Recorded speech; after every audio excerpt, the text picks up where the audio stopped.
Hello Shiny viewers, I am DS, your psychologist, and welcome to another episode on Channel Neat. So ever since we started doing videos in 2020, we have actually been producing videos on a very regular basis. When I look back at all these videos that we have done, 500 odd of them, I realized that as an ENTJ and for every MBTI type, we definitely go through stages in our life, cycles, round, and it will come back again and again. So there are times when I'm in a loop phase, there are times when I'm in an exploratory phase, there are times when I am in a frustrated phase. For me, all these are very clearly documented in my entire journey of YouTube production. So doing YouTube has actually helped me to become more self-conscious. What I mean is that I start to question or I start to ask myself why I am doing such things so that I could have content for video production. So I become more interested in other people, and I'm also more interested in my own thought processes.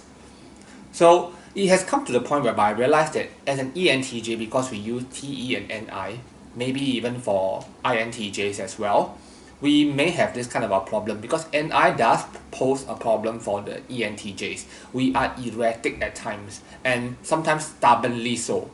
To give you an example, I have always been using earphones, those with a cord.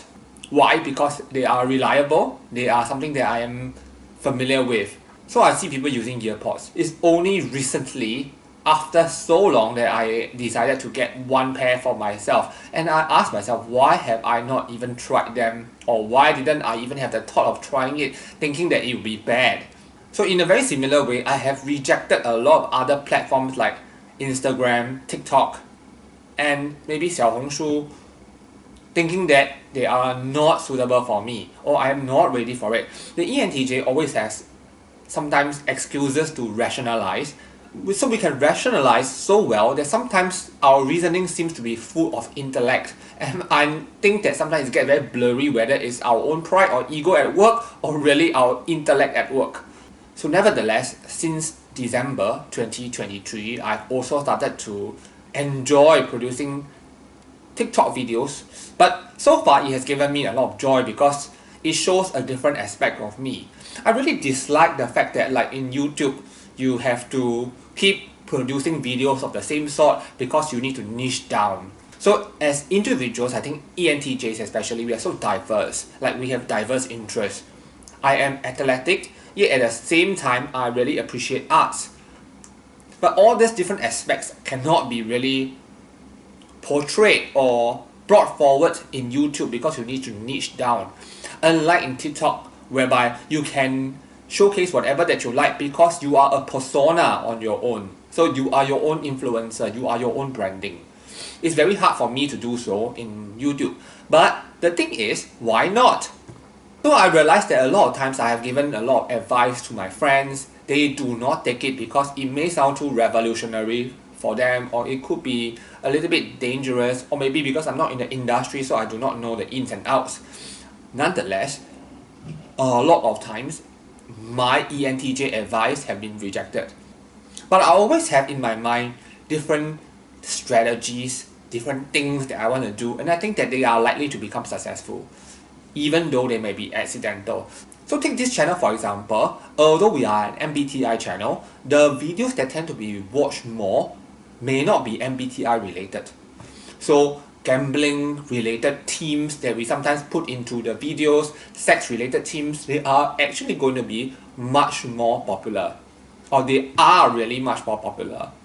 So what I'm going to do is, don't be surprised viewers if you see some random stuff that I actually produce now and then. They are meant for testing whether my hypothesis is true. So periodically I am now challenging myself to do some certain things that are beyond my personal comfort zone. I'm pushing it now. Just like I used to reject earpods so much that I didn't know that it would be good for me, or I didn't know that I would like it. So TikTok has really given me an opportunity to showcase my other sides, like the side of me that really likes to act cute, the side of me that really likes to talk about strange things, which sometimes I feel very difficult to execute in this YouTube.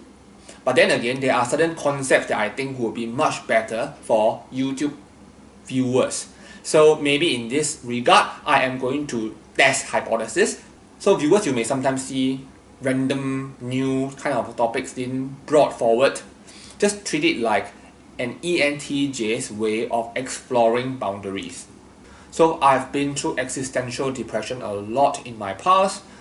I have come to the conclusion recently that since definitely I'm going to leave this world one day, I might as well continue to live on by producing videos that prove my existence, if you get what I'm talking about.